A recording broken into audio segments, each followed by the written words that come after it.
யாருடைய ஜாதகத்திலோ அல்லது யார் குடும்ப ஜாதகத்திலோ புதன் வக்கரமா இருக்கோ அவங்களுக்கு தான் அந்த நீரினால் ஆபத்து. அப்ப புதனும் வக்கரமாகுது, ஏன் ஜாதகத்திலையும் புதன் வக்கரமா இருக்கு அப்படின்னா இந்த சுக்கிரனும் புதனும் 4 கட்டத்தை தாண்டாது. ஏன்னா இது இதுக்குள்ளேயே சுத்துறதுனால ஒரு சின்ன பவுண்டரிக்குள்ளே சுத்தி வரும். ஏன்னா சூரியனோடயே சேர்ந்து இப்படி சுத்தி வர்றதுனால சூரியன் கூடயே சுத்தி வரும். அப்ப இந்த சுக்கிரனும் புதனும் அப்போ அந்த செவ்வாய் டேமேஜ் ஆகிறப்ப ஏதோ ஒரு தீ அல்லது மின்சாரம் அல்லது ஏதாச்சும் ஒரு கட்டுமான விஷயத்துல தொந்தரவுகள் ஏற்படலாம். அப்போ புதனும் வரும்போது ஏதோ ஒரு செவ்வாயினால் ஆபத்து ஜாதகத்தில் செவ்வாய் பரிவர்த்தனை விளிம்பு தான் நடக்கும். அப்போ இந்த கோச்சார பிளானட்ஸும் என்னுடைய ஜாதகத்தில் கூடிய பிளானட்ஸும் என்னைக்கு ரெண்டு சிங்கா இருந்தால் தான்.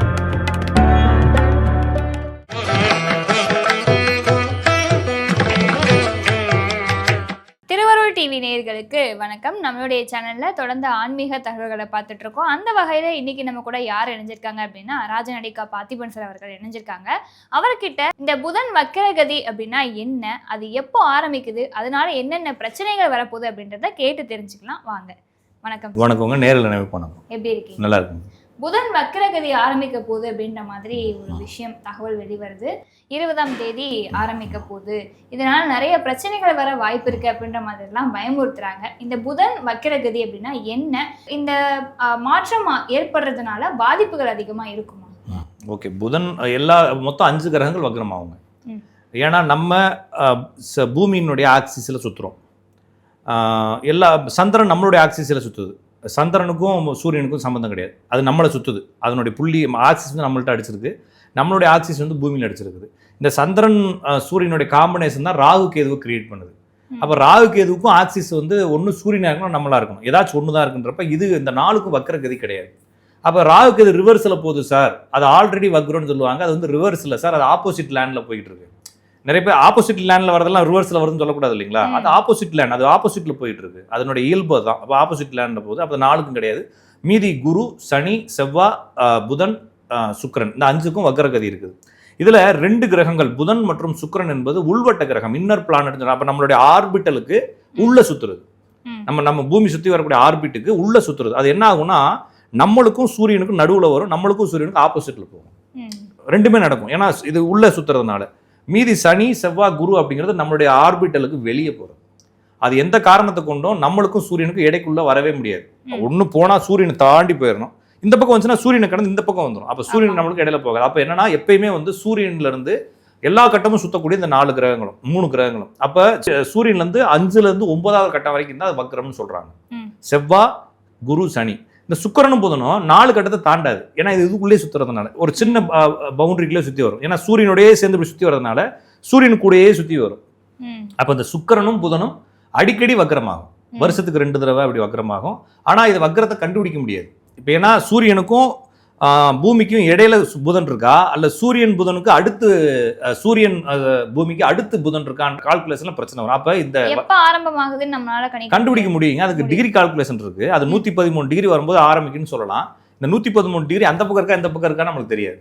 அப்ப நம்ம ஒரு கோர்வையில தான் கொண்டு வர வேண்டியது. எதை சார்ந்தா நம்ம ஒன்று பஞ்சாங்கத்தை சார்ந்தோ கணிதங்களை சார்ந்தோ வந்துடணும், இல்லைன்னா சாஃப்ட்வேர் சார்ந்து போயிடலாம். அப்போ புதன் வக்ரம் அப்படிங்கிறதும் சுக்கிரன் வக்ரம் அப்படிங்கிறதும் நம்மளுக்கு கணிக்க முடியாத ஒரு கணக்காக இருக்கு. அது ஈஸியாக கணிக்கலாம். உட்காந்து ஒர்க் பண்ணணும். இதுக்கு முன்னால் எப்போ ஆச்சுன்றதை பார்க்கணும், எந்த பக்கம் நிற்குது, புதனோட்டம் எப்படி இருக்குது, சுக்கரோட்டம் எப்படி இருக்குதுலாம் கணிச்சு நம்ம பண்ணுவோம். அவ எப்படியோ கண்டுபிடிச்சிட்டாங்க புதன் வக்ரம் அப்படிங்கிறத. கண்டுபிடிக்கிறப்ப எந்த ஒரு கிரகம் வக்ரமானா அது சூழலில் இம்பாக்டை ஏற்படுத்தும். குறிப்பாக புதன் என்பது லிக்யூடுன்னு சொல்கிறாங்க. லிக்யூட் அப்படின்னு சொல்கிறது. அப்போ எப்பயெல்லாம் வெள்ளம் ஏற்படுதோ, எப்பயெல்லாம் மழை நீரினால் அல்லது வெள்ள நீரினால் ஏதாவது ஒரு சேதத்தை ஏற்படுத்துகிறதோ அப்படின்றதுல எல்லாமே வந்து இந்த புதனால ஏற்படுறது தான்.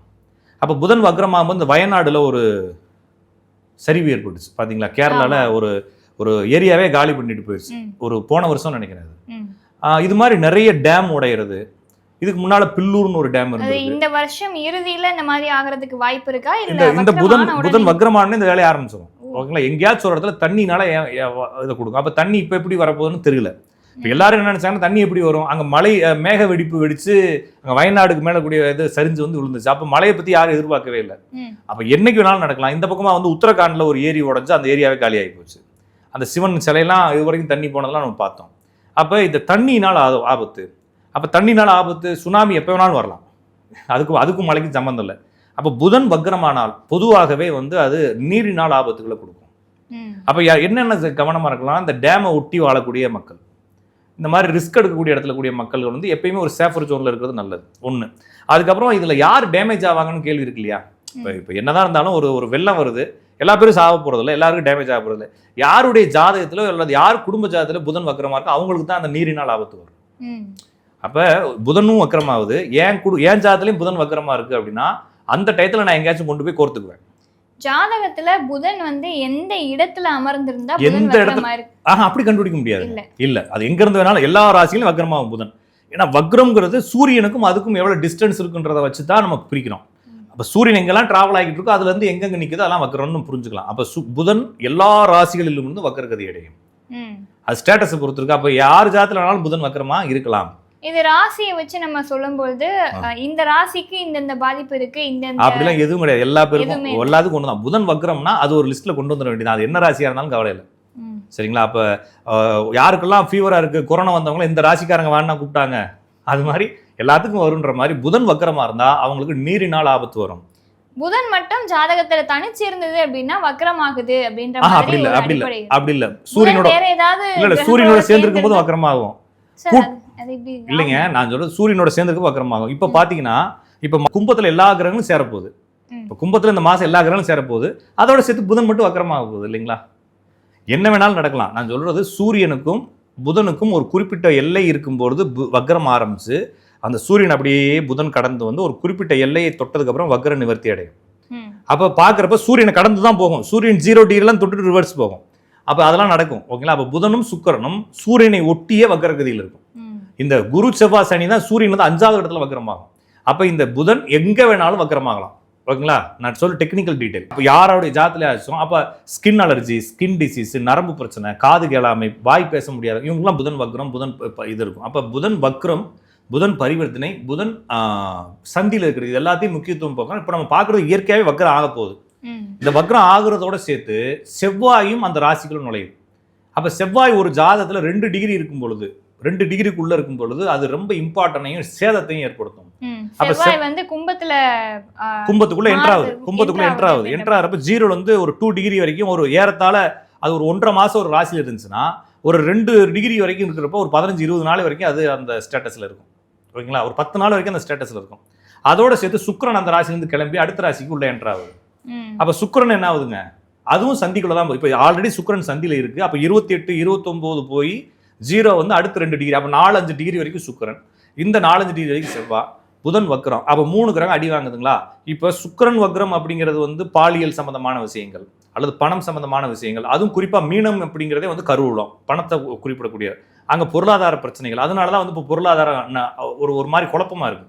அடுத்த மாசம் இன்னும் குழப்பமா இருக்கும் பொருளாதாரம் மொத்தத்துக்கு. அப்போ அங்க செவ்வாய் டேமேஜ் ஆகிறப்ப ஏதோ ஒரு தீ அல்லது மின்சாரம் அல்லது ஏதாச்சும் ஒரு கட்டுமான விஷயத்துல தொந்தரவுகள் ஏற்படலாம். அப்போ புதனும் வரும்போது ஏதோ ஒரு நீர் சம்பந்தப்பட்ட அல்லது கெமிக்கல் சம்பந்தப்பட்ட அல்லது ஏதாச்சும் ஒரு வாயு சம்பந்தப்பட்ட இது மாதிரி ஒரு தொந்தரவு. அப்போ இதெல்லாம் சேர்த்து பார்க்குறப்ப ஏதோ ஒரு தொந்தரவுகள் ஏற்படலாம். இது எப்படி அனுமானிக்கலாம்னா இது எங்கே இருக்குன்றதை வச்சு அனுமானிக்கலாம். அப்போ கும்பராசி எந்த இடத்த குறிக்குதுன்றதை அனுமானிக்கலாம். அப்போ ஒரு ஏரியாவை எடுத்து இந்த ரூம் எடுத்துக்கிட்டோம்னா வடக்கு பகுதி என்பது மேசம், மையப்பகுதி என்பது மீனம். அப்போ மேசத்தில் ஆரம்பித்து வட்டம் போட்டு அப்படி சுற்றி திருப்பி மையத்துக்குள்ளே வந்தோம்னா இதுதான் வந்து கட்டம். என்னன்னா வடக்குக்கு இந்த பக்கம் கொஞ்சம், அப்போ சென்னையிலேருந்து பார்க்குறப்ப இந்த பக்கம் வரும்போது என்னன்னா வேலூர் இந்த சைடு வருது இல்லைங்களா. வேலூர் அந்த சைடு வரும்போது அந்த சைடில் ஏதாச்சும் ஒரு பிரச்சனைகள், ஆற்காடு, திருவண்ணாமலை, வேலூர்லாம் இருக்கு இல்லைங்களா, அந்த பக்கமாக ஒரு சில தொந்தரவுகளை ஏற்படுத்தலாம். இந்தியாவில் பார்க்குறப்ப மேலேருந்து பார்க்குறப்ப இந்த பக்கமாக வந்து மேலே பஞ்சாப் அதெல்லாம் இருக்கு இல்லைங்களா, அதுலேருந்து அது ஒரு பிரச்சனையை ஏற்படுத்தலாம். சிந்து நதியை ஒட்டி இருக்கக்கூடிய பகுதிகளில் ஒரு பிரச்சனையை ஏற்படுத்தலாம். தமிழ்நாடுன்னு பார்க்குறப்ப இது, தென் தமிழகம்னு பார்க்குறப்ப அந்த குஜராத்துக்கு கீழே இருக்கக்கூடிய அந்த பார்டரில் ஏற்படுத்தலாம், மகாராஷ்டிரா அந்த பக்கம் ஏற்படுத்தலாம் அப்படின்னு சொல்லி ஒவ்வொரு நாடுகளையும் பிரிக்கலாம். அப்போ உலகத்தில் எங்கே ஏற்படுத்தலாம் அப்படின்னா வடக்குக்கு கொஞ்சம் பக்கத்தில் இருக்கக்கூடிய பகுதியில் ஏற்படலாம். அப்போ நான் ஒரு மாவட்டத்தை எடுக்கிறப்ப அந்த மாவட்டத்தில் எந்த பகுதின்றதை பார்க்கலாம். அப்போ நம்ம வீட்டுக்குள்ளே எடுக்கிறப்ப வீட்டை அப்படி புரிச்சுக்கலாம். அந்த இடத்துல தான் கும்பம் இருக்கு. அப்போ கும்பத்தில் இவங்கெல்லாம் கூடி இருக்கிறதுனால நடக்குது. அப்போ இதெல்லாம் யாருக்கும் நடக்கும்ன்றதுக்கு நான் சொல்லிட்டேன். அப்போ தண்ணியினால் ஆபத்து குடும்பத்துக்குள்ள யாருக்காச்சும் புதன் வக்ரம் பரிவர்த்தனை விளிம்புந்தா தான் நடக்கும். செவ்வாயினால் ஆபத்து ஜாதத்துல செவ்வாய் பரிவர்த்தனை விளிம்புந்தா தான் நடக்கும். அப்போ இந்த கோச்சார பிளானட்ஸும் என்னுடைய ஜாதகத்தில் கூடிய பிளானட்ஸும் என்னைக்கு 2 சிங்காக இருந்தால் தான் இவங்க அடி வாங்குவாங்க. இல்லாட்டா அந்த இடத்துல இருந்து என்ன ஆவாங்க. இப்போ ஒருத்தன் சொன்னாங்க ஒருத்தன் மட்டும் ஒரு 250 பேர் பிளேட்ல செத்து போயிட்டாங்க. ஒருத்தன் மட்டும் ஜன்னல் இருந்து குதிச்சிட்டான் பஸ்ஸில் ஆமா. குதிச்ச மாதிரி. ம். ஓகேங்களா, அது மாதிரி அவன் நேரம் பார்த்தீங்களா, அவனுக்கு ஒருத்தனுக்கு மட்டும் அங்கே இல்லை லிஸ்ட்டில் பேர் இல்லை போல, தூக்கி போட்டுருச்சு வெளியேன்ற மாதிரி. அப்போ அது மாதிரி நம்ம புரிஞ்சுக்க வேண்டியது. அப்போ இந்த லிஸ்ட்டில் பேர் இருக்கிறதெல்லாம் இந்த லிஸ்ட்டு தான். அப்போ இது எப்படி சார் நடக்கலாம், எந்த பக்கம் சார் போகலான்னா ஸ்கைலாப் விழுந்துரும்னு சொல்லி சொன்னாங்க ஒரு காலத்தில். டிவிலெல்லாம் சொல்லி ரேடியோலாம் சொல்லி இருப்பாங்க பொழுது. ஸ்கைலாப்னு ஒரு செயற்கைக்குள் போச்சு, விழுந்துற போது எவன் தலையில் விழுகுன்னு தெரியாதுன்னு டிவி ரேடியோவில் சொன்னாங்க. இருக்கிறவங்க பூரா எல்லாத்தையும் பிடிங்கி தின்னுட்டு செத்துட்டு கிடந்தானுங்க. அதுபோல் எங்கே போய் இது தவறு நடக்கும்னு நம்மளால் கண்டுபிடிச்சி அக்யூரேட்டாக சொல்ல முடியாது. அப்போ என்னன்னா, இந்த மாதிரி நீர்த்தேக்கங்கள், நீர்ப்பகுதிகள் எல்லாத்தையும் கொஞ்சம் பத்திரமா இருக்கலாம், கொஞ்சம் சேஃப்டியாக இருக்கலாம் அப்படின்றது மட்டும் வேணாம். இதை நம்ம எப்படி சொல்ல முடியும்? அப்போ ஏதோ ஒன்று எதிர்பார்க்கலாம். அப்போ இது என்னைக்குன்னா ஒரு 1.5 மாசத்துக்கு இந்த தன்மைகள் இருக்கலாம் அப்படின்னு புதனுக்கு பகை கிரகங்கள்னு ஏதாச்சும் இருக்கு? இருக்குங்க. பகை, நட்பு, சமம் எல்லாமே இருக்கு. அது நம்ம லாஜிக்கில் எடுத்துக்க தேவையில்லை. ஏன்னா இப்போ எல்லாம் கூட போகுது. இப்போ நீங்கள் பகை கிரகம்னு எடுத்துட்டா கூட இதிலே வந்து நைசர்கிக பலன் பார்க்குறப்ப பலங்கள் இப்போ நிர்ணயிக்கிறப்ப சனிக்கு எடுத்து செவ்வாய்க்கு எடுத்து அப்படின்னு சொல்லி அதுலேயும் நைசர்கிகமோட கேது தான் இருக்குல்ல டாப்னு சொல்லிட்டாங்க. அப்போ அங்கே போய் எல்லாத்தையும் குழப்பி விட்டுற வேண்டியதான். அப்போ இது என்னன்னா லாஜிக்காக, அதாவது ஒரு பலனை நிர்ணயம் பண்ணுறதுக்காக தான் பகை நட்புலாம் எடுக்கிறாங்களே தவிர இது சும்மா சாதாரணமாக வந்து முண்டன் அஸ்ட்ராலஜி, என்வரன்மெண்ட் அஸ்ட்ராலஜியில் அதெல்லாம் கொண்டு வர தேவையில்லை. ஓகேங்களா, அது வந்து பேசிக்காக பாரம்பரிய தன்மைகளை வரும்போது ஒரு கிரகத்தினுடைய வலிமையை புரிஞ்சு கொள்வதற்காக இது பலமா, இது எந்த யுத்தத்தில் யார் ஜெயிக்க போகிறாங்க, அது இயற்கை பவராக இருக்கலாம், இயற்கை நட்பாக இருக்கலாம், இயற்கை பகையாக இருக்கலாம், இல்லைன்னா பாவ பகையாக இருக்கலாம், எப்படி வேணாலும் இருக்கலாம். சரிங்களா, அதெல்லாம் நம்ம வச்சு ஒன்றும் புரிஞ்சுக்க தேவையில்லை. ஜஸ்ட் வந்து அது பார்த்த உடனே புதன் வக்கரமா ஏதோ ஒரு நிலம் சார்ந்த நீர் சார்ந்த பிரச்சனைகள் ஏற்பட போகுது அப்படிங்கிறத புரிஞ்சுக்கலாம். இது வந்து கெமிக்கலாக இருக்கலாம், அல்லது நிலமாக இருக்கலாம், அல்லது கட்டுமானமாக இருக்கலாம், இல்லைன்னா ஏதோ ஒரு வேதிப்பொருளாக இருக்கலாம், இல்லைன்னா ஏதாச்சும் மருந்துகள் வந்து ரியாக்ட் பண்ணலாம், ரிவர்ஸ் ஆகலாம். இது மாதிரி புரிஞ்சுக்கணும். ஏன்னா புதன் என்பது மருந்து, மின்சாரம், அப்புறமா பாண்டு, இடையில ஒட்டக்கூடிய பாண்டு, பசை, அப்புறமா வந்து கெமிக்கல், பெயிண்ட்டு, அப்புறமா வாயுக்கள், கெமிக்கல், அதாவது வேதி வாயுக்கள், இது எல்லாத்துக்குள்ளேயுமே புதனை கொண்டு வந்துடலாம். அப்போ புதன் வக்ரமாகும் போது இந்த பஞ்சாயத்தான் ஏற்படுத்த போது எந்த வகையில் வேணாலும் நடக்கலாம். இன்னொரு விஷயம், இது எங்கே வேணாலும் நடக்கலாம். அப்போ ஒருவேளை அமெரிக்காவில் ஒரு இடத்துல நடக்கலாம், நம்ம ஊரில் ஒரு இடத்துல நடக்கலாம், வீரியங்கள் மாறுபடலாம் அப்படின்னு புரிஞ்சுக்கலாம். ஆனால் வந்து சுக்கிரன் எல்லாமே சேர்ந்து நடக்கும்போது இதில் ஏதோ ஒரு பொருளாதார வீழ்ச்சியோ பொருளாதார சரிவோ கூட ஏற்படலாம். ஏன்னா இப்பயே அப்படி தான் ஒரு மாதிரி குழப்பத்தில் தான் இருக்குது. ஏன்னா கோல்டு வந்து இப்போ நான் உங்கள் சேனலே சொல்லிக்கிறேன் நினைக்கிறேன் 15000 வரைக்கும் போகணும்னு சொன்னேன். இப்போ இன்னைக்கு ரேட்டு 14900 இருக்குது, 16800 இருக்குது, 16800 போயிடுச்சு. இப்போ இன்னைக்கு வந்து $5000 அவுன்ஸுக்கு போயிருக்கு, $5400 வந்துருச்சு. ஓகேங்களா, இப்போ அப்படியே ஏறுச்சுன்னா கடகடன் ஏறுது. இது வந்து கூடும் குறையும் சொல்லி ஆளுக்கு ஒரு பக்கம் ஓட்டிக்கிட்டு இருக்காங்க. எதை கொண்டாலும் நம்மளுக்கு பிரச்சனை என்னன்னு வச்சுக்கோங்க. ஆனால் பொருளாதாரம், உலக பொருளாதாரத்தில் ஏதோ ஒரு பெரிய குழப்பம் வரப்போகுது. அது எப்படி தான் நம்மளுக்கு இந்தியாவுக்கு நல்லதாக தான் இருக்க போகுது. சரிங்களா, நம்மளுக்கு அது பிரச்சனை இல்லை, நம்மளுக்கு எப்படியாச்சும் கூட்டிட்டு, ஏன்னா அமெரிக்கா தான் வீழ்ச்சி அடைப்பதான், நம்மளுக்கு ஒன்றும் ஆக போகிறதில்ல. ஆனால் வந்து இதில் ஏதோ ஒரு பஞ்சாயத்து இருக்குது அப்படின்றத புரிஞ்சுக்கலாம். நிச்சயமா. புதன் வக்ரகதி அப்படின்னா என்ன, அது ஆரம்பமாச்சு அப்படின்னா என்ன மாதிரியான பிரச்சனைகளை கொடுக்கும் அப்படின்றதுக்கு ஒரு தெளிவான விளக்கம் கொடுத்துருக்கீங்க. ரொம்ப நன்றி. நன்றி.